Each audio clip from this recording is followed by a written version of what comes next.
Arc-en-ciel.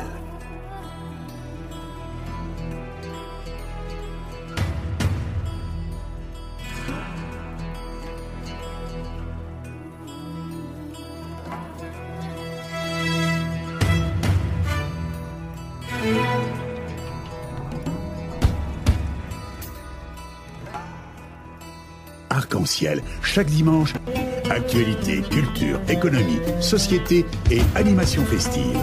Avec Abdelatif Arc-en-ciel, la chronique.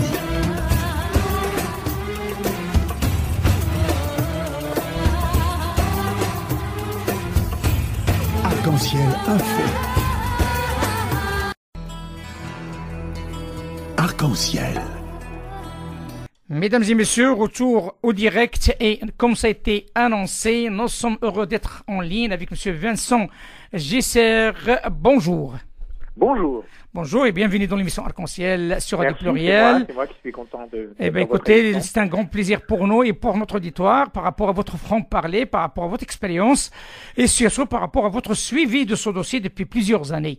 Donc, comme tout le monde en parle, la nouvelle gestion de l'islam de France, il est tout les lèvres. Hein, donc, c'est une discussion qui s'est alimentée, bien sûr, avec le projet de M. Hakim El-Karoui et la création de l'association LAMIF, mais aussi, bien sûr, l'association créée par le CFCM pour gérer l'aspect financier de l'islam de France. Tout ça, que représente pour vous? Oui, d'abord, je pense qu'il faut un recul historique. Bien sûr, l'actualité, il faut la commenter, mais il faut toujours avoir le recul du temps, une certaine sagesse pour savoir que c'est pas la première fois que ce dossier de la représentation du culte musulman est sur la table de la République et dans l'espace public. Ça fait, je suis sociologue depuis maintenant plus de 20 ans et ça fait 20 ans que je vois ressortir à période régulière effectivement ce débat. Ça va de la mise en place du CORIF, du Conseil d'orientation, du Conseil de représentation sur l'islam de France de Pierre Joxe, en passant par les différents ministres, Charles Pasqua, puis les ministres Vaillant, puis le ministre Chevènement. Donc, on peut dire que c'est un dossier qui, chaque fois qu'il y a un changement de ministre de l'Intérieur, un changement de gouvernement ou un changement de président de la République, que l'on voit ressurgir en présentant à chaque fois un peu comme porteur de nouveautés, de propositions, mais finalement, comme disent les sages, on ne fait que refaire souvent le passé et que reprendre des propositions du passé, qui ne sont pas toujours d'ailleurs de très mauvaises propositions. Donc, ce qui est nouveau peut-être, c'est sûrement la volonté du président de la République de peser sur le dossier. Alors, l'exécutif, Premier ministre et ministre de l'Intérieur, s'est toujours intéressé de très près au dossier de la représentation de l'islam de France, mais les présidents, c'était quand même moins évident. Là, on voit bien que le président Emmanuel Macron a une volonté de peser sur le dossier, de faire des choix personnels, des choix présidentiels, et de faire que, bien sûr, ces choix puissent aboutir. Donc, de ce point de vue-là, c'est pas une nouveauté, c'est pas radicalement une nouveauté, mais en tout cas, c'est une marque présidentielle plus affirmée que dans le passé. Pour ce qui est maintenant des acteurs, alors nous avons effectivement d'un côté les acteurs, je dirais, traditionnels, classiques de l'islam de France, à savoir les grandes fédérations musulmanes et les grandes mosquées, qui sont en partie, pas toutes, représentées dans le Conseil français du culte musulman et qui maintenant a un peu une certaine légitimité à la fois par le temps. Ça fait maintenant depuis 2003-2004 que ce Conseil français du culte musulman a été mis en place, et puis ils ont aussi une légitimité, je dirais, par le terrain, parce qu'effectivement, ils représentent les associations cultuelles sur le terrain, et aussi par leur fonction, parce que la plupart du temps, ils sont des représentants des responsables musulmans.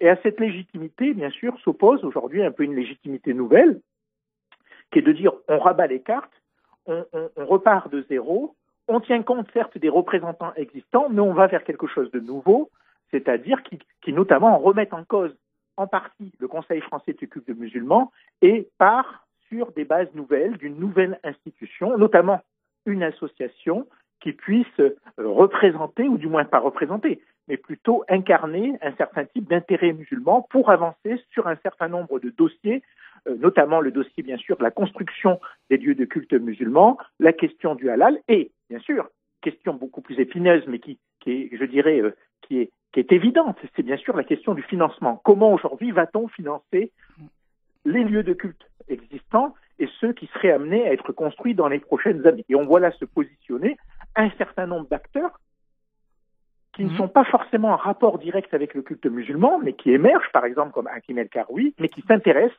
directement ou indirectement à cette question-là. Et bien sûr, on voit bien aujourd'hui, je dirais que le camp est plutôt la balle est plutôt dans le camp de Hakim Karoui, qui apparaît effectivement comme quelqu'un qui a une parole, qui est plus ou moins entendu sur ces questions-là, qui a été l'auteur de plusieurs rapports sur la question des musulmans de France. C'est quoi la raison, M. Gisset? Qui a fait un certain nombre de propositions pour avancer sur ce domaine. Voilà pour ce que j'appellerais le décor, c'est-à-dire des acteurs assez classiques du culte musulman qui représentent les fédérations et les mosquées, et des nouveaux venus.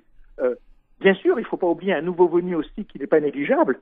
C'est tout ce qui tourne un peu autour du du collectif de lutte contre l'islamophobie, le CCIF, avec Marwan Mohamed, qui lui tente d'impulser une consultation qu'il définit comme une consultation de la base et qui, même si elle ne le dit pas, s'opposerait, je dirais, à la médiation qu'est en train d'aujourd'hui développer Hakim Karoui. Donc on voit bien que acteurs traditionnels, représentants du culte musulman tels qu'on les connaissait les dernières années, bon bien sûr ça s'est aussi renouvelé de ce côté-là, c'est pas exactement les mêmes, et puis aujourd'hui des acteurs nouveaux autour du collectif de lutte contre l'islamophobie et autour d'Hakim Karoui qui tentent aujourd'hui je dirais pas d'imposer, mais en tout cas d'avoir la main sur cette représentation, sur ce dossier de la représentation du culte musulman ou d'une manière plus générale sur les questions ayant trait à l'islam de France. Mais justement, on a eu M. Hakim Karoui tout à l'heure, juste M.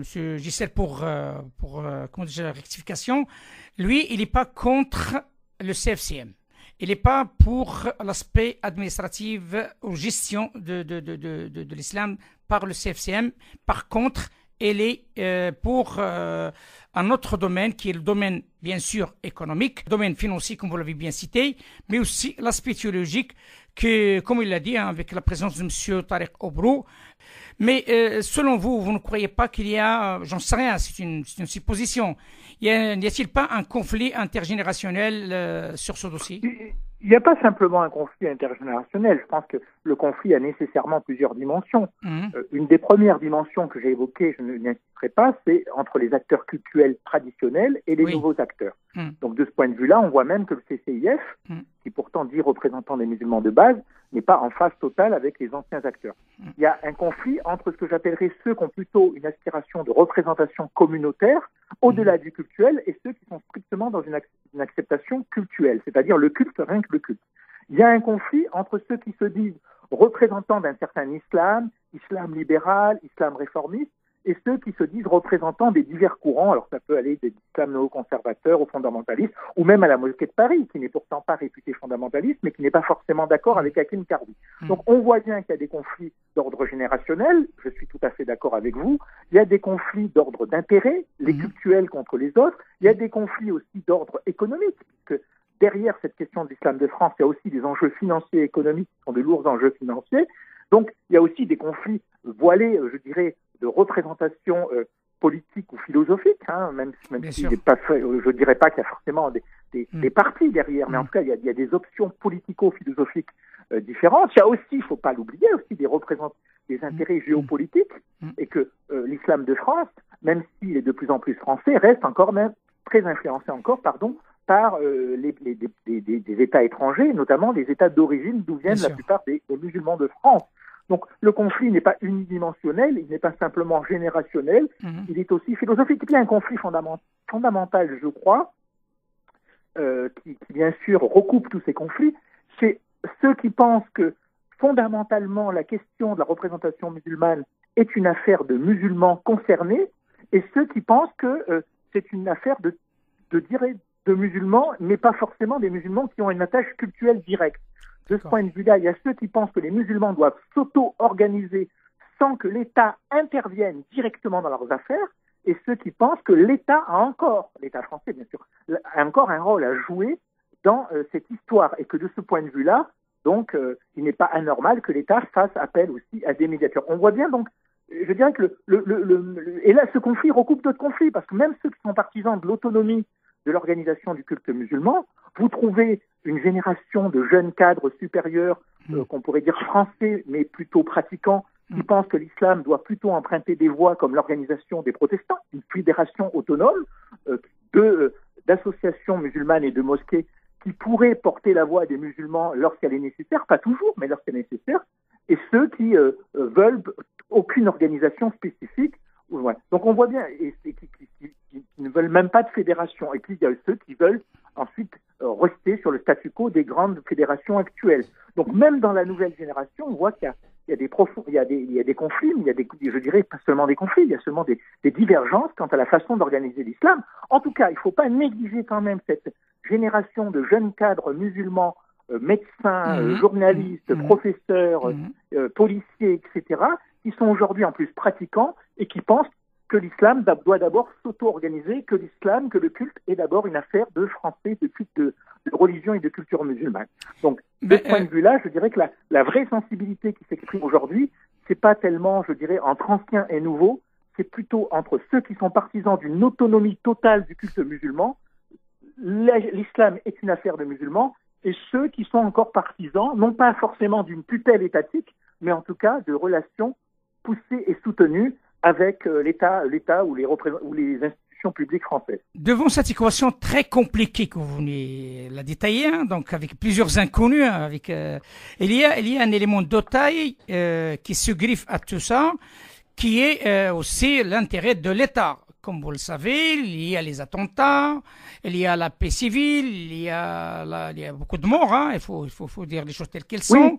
Et jusqu'à maintenant, comme vous l'avez bien dit au départ, la participation de Monsieur le Président de la République lui-même. Oui. Est-ce que, selon vous, devant cette équation très compliquée, la décision du Président de la République d'instaurer les jalons de l'Organisation de l'Islam de France est primordiale?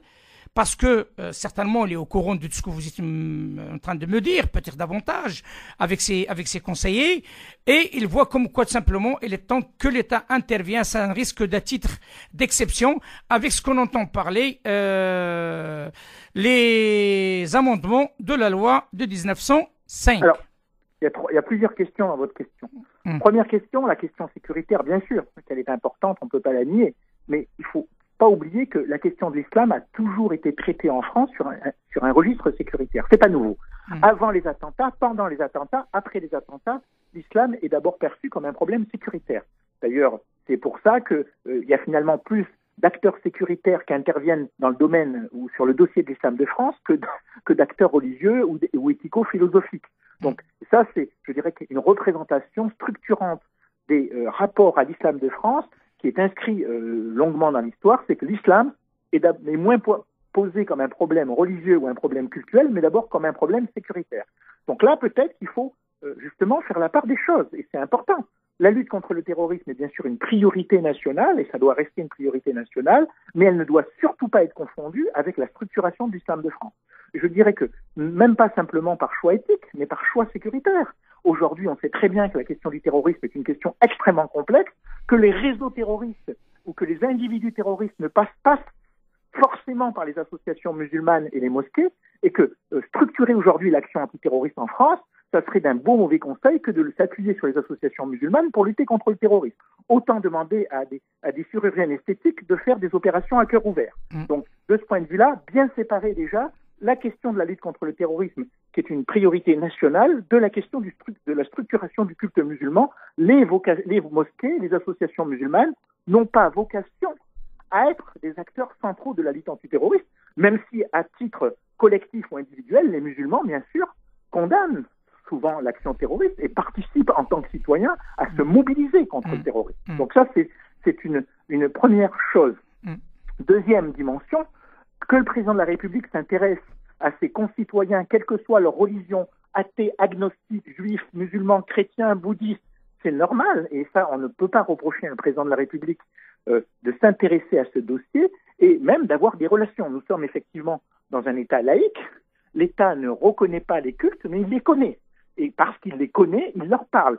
Et à toutes les cérémonies officielles, les représentants du culte, quels qu'ils soient, ou les représentants des différents mouvements philosophiques de notre pays, y compris les mouvements agnostiques, sont invités, que ce soit à l'Élysée ou dans les rassemblements, les réunions municipales, ou lorsque le Premier ministre ou les ministres veulent réunir des responsables représentant les différentes associations culturelles et philosophiques de notre pays. Ensuite, sur la loi de 1905, je trouverais dommage qu'on puisse la changer. D'abord parce que c'est un édifice auquel on est attaché et qui est une loi intelligente. La loi de 1905, contrairement à ce que croient beaucoup d'étrangers, notamment les Américains et les Britanniques, n'est pas une loi rigide. Ce n'est pas une loi qui interdit les collectivités locales, par exemple, à soutenir de manière directe ou indirecte les cultes et les associations de culte. Elle le fait, elle a un certain nombre de dispositions qui permettent aux acteurs publics, sans véritablement s'ingérer dans les affaires de culte, du moins donner des facilités aux associations cultuelles pour exister. C'est vrai aussi, par exemple, pour l'organisation de l'aumônerie, que ce soit dans les hôpitaux, les armées et les prisons, puisque vous savez que les aumôniers qui interviennent dans ces institutions dites fermées sont d'une certaine manière reconnus et certifiés par l'État. Donc il y a bien dans notre loi de 1905 des ficelles, pour parler plus simplement, mais tout simplement des dispositions, pour parler de manière plus juridique, qui permettent très largement aujourd'hui à l'État, mais à l'ensemble des acteurs publics et à l'ensemble des acteurs des collectivités locales à traiter ces questions du culte sans pour autant s'ingérer. D'autre part, pourquoi je pense que toucher à la loi 1905 serait une mauvaise chose? Il y a deux raisons, de mon point de vue. La première raison, on risque de relancer en France une guerre idéologique, et on voit très bien un certain nombre d'acteurs qui vont s'emparer de cette réforme de la loi 1905 pour crier au communautarisme, dénoncer le communautarisme.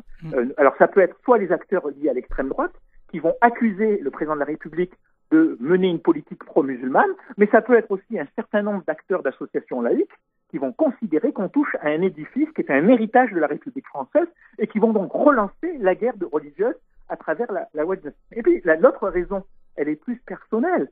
Je pense, et tout à fait sincèrement, qu'il ne faut pas parler à la place des musulmans. C'est-à-dire que, oui, bien sûr, les musulmans en France n'ont pas les moyens des musulmans américains qui sont plutôt riches, pas tous, parce qu'il y a aussi des musulmans pauvres aux États-Unis. Mais disons qu'il y a de l'argent dans l'islam américain, dans les islams américains, dans leur diversité. C'est aussi vrai pour la Grande-Bretagne. C'est vrai qu'en France, on est plutôt sur des pratiquants ou des communautés au pluriel pratiquantes qui sont plus pauvres que, par exemple, aux États-Unis ou en Grande-Bretagne ou dans d'autres pays d'Europe. Mais en revanche, il y a des réelles potentialités. Si les musulmans veulent et se mobilisent, ils peuvent construire des lieux de culte. Et ça, je le dis souvent. On ne doit pas créer des mosquées à la place des musulmans. Si les musulmans veulent, ils peuvent. Et oui, ça, mais Monsieur Gisser, cette représentation misérabiliste, victimisante de la communauté musulmane, qui consiste à dire qu'elle n'a pas d'argent. Je le regrette. Si les musulmans de France veulent aujourd'hui construire des lieux de culte, c'est à eux de fournir leur argent. C'est à eux de dégager des financements, et ce n'est ni à l'État, ni aux entrepreneurs privés. Bon, il peut y avoir bien sûr des entrepreneurs à titre privé, bien sûr encadrés par la loi, qui puissent apporter des dons, comme ça se fait pour toute œuvre associative, mais je trouve, encore une fois, qu'on reste prisonnier de représentations misérabilistes et victimaires. Après tout, les musulmans ont les mosquées qu'ils méritent. Et si aujourd'hui les communautés musulmanes de France ne sont pas capables d'engager des mobilisations financières pour se doter de lieux de culte, mais ils ne méritent pas ces lieux de culte. Je le regrette de le dire, mais on ne va pas créer la communauté musulmane à la place des musulmans. Monsieur Gisser, la question est claire d'après ce que vous dites, mais il y a un réel problème aussi, il faut être réaliste. Il n'y a pas de dialogue entre les musulmans, il faut l'admettre aussi. Il n'y a pas de dialogue. Il n'y a pas de dialogue, il n'y a pas de lieu de culte, je le regrette. Mais, voilà, donc on va ce n'est pas à la place des communautés. Mais attendez, la question, juste pour finir, s'il vous plaît. Là, il n'y a pas de dialogue. Et on le constate. Chacun, il tire de son côté. Donc, vous savez, l'histoire de tirer la couverture vers lui. Chacun, il voit Mehdi devant sa porte, à sa manière. Et ça date depuis un certain temps quand même, comme vous l'avez bien dit. Ça commence à prendre de l'âge, cette affaire. Il y a au moins 30 ans maintenant, même plus. Donc, il y a un réel problème de dialogue entre les musulmans. Et il n'y a pas une autre personne qui peut être intermédiaire pour rapprocher ces musulmans entre eux. Parce que jusqu'à maintenant, on voit il y a déjà une application de l'islam consulaire, on voit bien sûr... Tout à fait. Tiens, ça tombe bien, parlons-en. Il y a cet rapprochement inattendu entre le Rassemblement des musulmans et la mosquée de Paris. J'aimerais bien avoir votre avis là-dessus. Écoutez, il y a tout à fait. Bon, le rapprochement paradoxal entre les fédérations, ça a toujours existé. Il faut quand même, lorsqu'il a fallu créer le CFCM, les grandes fédérations ont su enterrer la hache de guerre, y compris, vous savez, que la mosquée de Paris était arrivée minoritaire, même si elle est quand même représentative, hein, elle a un poids, mais elle était arrivée minoritaire dans les urnes. Bon, ils se sont quand même entendus pour que Dalil Boubaker soit président du CFCM. C'est normal, c'est des médiations, bon, c'est comme ça. C'est toute institution, quelle qu'elle soit, fait des compromis et des médiations. Et donc, il y a eu quand même une entente. Elles se sont quand même entendues pendant plus de 20 ans pour gérer le CFCM. Alors, il y a eu des gens qui sont sortis, puis sont rentrés, puis sont sortis, puis sont rentrés. Mais bon, vous savez, les fédérations ne sont pas complètement immatures. Je dirais qu'elles ont un côté très religieux, mais aussi un côté très religieux, et un côté très politique. Et donc, ils sont suffisamment malins, les responsables de fédération, pour trouver des compromis. Bon, la deuxième chose, vous avez raison sur l'islam consulaire. Je crois qu'il faut pas, là, il faut faire attention, et je suis d'accord avec Rachid Benzine sur cette question. Il l'a exprimé dans une tribune du Monde. C'est une idée qu'il a développée, mais c'est une idée que nous avions développée collectivement aussi. Bon, il ne faut pas confondre deux choses. Hein. Il ne faut pas confondre dépendance des associations musulmanes de France de puissance étrangère et financement étranger. Je tiens à dire qu'en France, et pour être président d'une association qui est catholique, alors je ne suis pas forcément catholique, mais je suis président d'une association catholique, bon, on ne connaît pas la religion du président de mon association, bien sûr qu'il y a des financements étrangers, qui peuvent être italiens, qui peuvent être suisses, c'est vrai pour le protestantisme, c'est vrai pour le judaïsme. Donc on voit bien qu'en France, tous les cultes, toutes les associations cultuelles ou religieuses ont des liens avec des pays étrangers ou des personnalités étrangères ou des groupes étrangers. La seule condition sur laquelle on ne peut pas transiger, c'est la transparence. Vous voyez, c'est la transparence. Je le dis toujours, en France, il n'y a pas besoin de financement étranger pour qu'il y ait du radicalisme. Il y a même un financement français du radicalisme. Il y a même un financement français du terrorisme. Ça existe, c'est comme ça. C'est malheureux, mais c'est comme ça. Et d'autres même, il ne faut pas toujours associer le financement étranger à la radicalisation. Il peut aujourd'hui, et moi je pense que c'est aussi de l'intérêt des musulmans français, d'avoir des relations avec des musulmans étrangers, bien sûr dans la transparence et bien sûr dans l'indépendance. Il est bien évident que des pays qui imposeraient leur joug sur l'islam de France, ça ne serait pas le bienvenu, non pas seulement pour l'État français, mais pour les musulmans eux-mêmes. Donc le problème n'est pas tant de dire qu'il faut un financement franco-français, qu'il faut plutôt une transparence et une légalité et une stricte surveillance des financements étrangers. Mais on n'a pas de raison d'appliquer aux musulmans des règles qu'on n'applique pas aux autres cultes. Que serait le judaïsme sans ses liens avec, par exemple, le judaïsme américain, qui est un judaïsme fort riche et fort divers, ou avec Israël? Que serait le protestantisme sans ses liens avec l'Allemagne, la Suisse et les États-Unis? Que seraient les catholicismes français sans ses liens avec le Vatican, avec l'Espagne et l'Italie de manière plus générale? Donc on voit bien que la question du financement étranger ne doit pas être posée de manière absolue. Les musulmans ont le droit, bien sûr, d'avoir des soutiens venant de l'étranger, ne serait-ce que des soutiens même, je dirais, symboliques, mais le tout, c'est que ça se fasse dans la transparence, dans la légalité et sous le contrôle, mais qui sont déjà existants. En France, on n'a pas le droit d'importer de l'argent de l'étranger de manière importante. Mais vous avez raison, je rejoins l'islam consulaire qui consiste aujourd'hui à donner une voix à chaque État d'origine, parce que l'islam consulaire, c'est pas simplement l'islam étranger, c'est l'islam. L'islam consulaire, ça ne veut pas dire islam algérien, marocain, tunisien, ou mauritanien ou libyen. Ça veut dire dépendance de ces États. Ce n'est pas pareil. Par contre, en revanche, que des musulmans de Marseille, de Strasbourg et de Paris aient des relations avec des musulmans marocains, que l'on demande à des institutions marocaines une expertise ou algérienne ou tunisienne, aujourd'hui avec la Zitouna qui redevient une institution précieuse, il faut le saluer, qu'on demande aujourd'hui des coopérations sur le plan théologique avec la Zitouna de Tunis, ça n'a rien de choquant. Je ne vois pas pourquoi il n'y aurait pas des coopérations entre l'université théologique ou la faculté de théologie de l'université de la Zitouna et, par exemple, un institut de formation des imams. Au contraire, c'est beaucoup plus sain, sachant qu'en plus la Tunisie surveille étroitement ces questions religieuses. Donc, le problème n'est pas tant, je dirais, la dépendance, non, plutôt les liens avec l'étranger, que, effectivement, vous l'avez très bien dit, tourner la page de l'islam consulaire, tourner la page des financements occultes, tourner la page aussi des puissances géopolitiques comme l'Arabie Saoudite ou d'autres, qui veulent instrumentaliser l'islam de France et en faire un outil diplomatique ou géopolitique ou pire. En tout cas, le financement étranger ne doit pas être complètement tabou. Il existe pour le catholicisme, il existe pour le judaïsme, il existe pour le protestantisme. Il peut exister, les coopérations, qu'elles soient financières, matérielles, symboliques ou de formation pédagogique, peuvent exister avec les pays musulmans. Heureusement que les musulmans de France ne vivent pas simplement entre eux, mais qu'ils aient aussi des relations avec des musulmans d'autres pays. C'est le propre de toutes les grandes religions monothéistes et universelles. Bien sûr. Monsieur Gisser, ma dernière question, si vous le permettez. Trouvez-vous le projet de M. Hakim Karoui correspond à ce que vous venez de citer?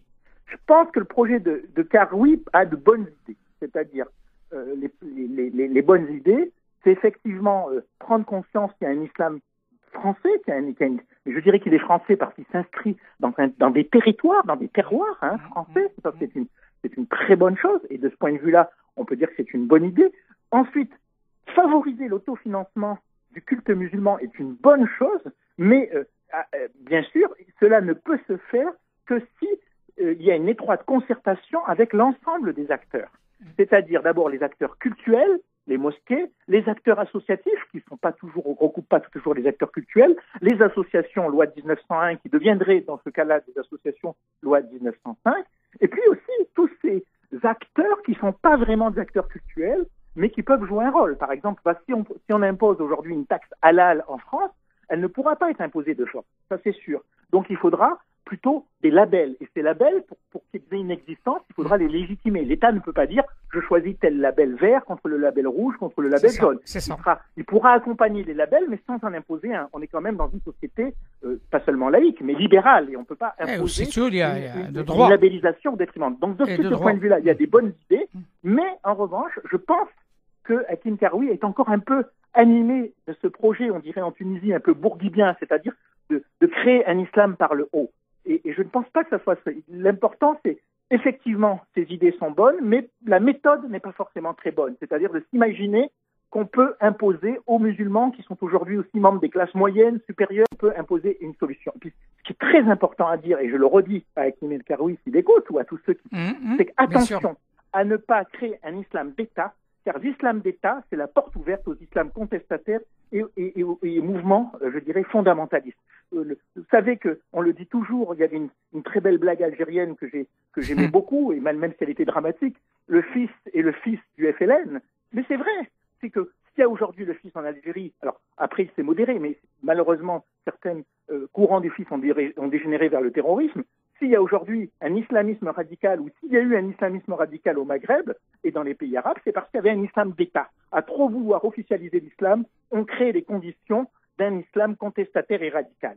Donc, étatiser l'islam, c'est la meilleure porte ouverte pour des mouvements contestataires. En revanche, avoir un islam harmonieux, qui ait des relations équilibrées, qui ait des relations transparentes dans la diversité de ses acteurs avec les pouvoirs publics, c'est la garantie d'avoir une communauté musulmane française heureuse, et on dira, comme on disait d'ailleurs dans le judaïsme, heureux comme Dieu en France, heureux comme Allah sur cette terre de France. Merci. Parfait. Merci infiniment, M. Gisser. Vincent Gisser, soyez la bienvenue, comme vous le souhaitez, à l'émission Arc-en-Ciel, et je vous dis à très bientôt. Merci. À bientôt. Au revoir, monsieur. Au revoir. Arc-en-Ciel.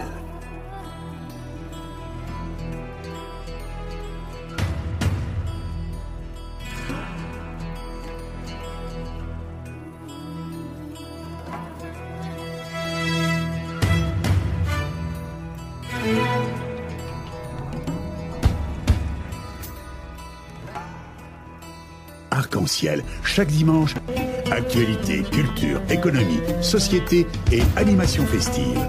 Avec Abdelatif Arc-en-Ciel, la chronique.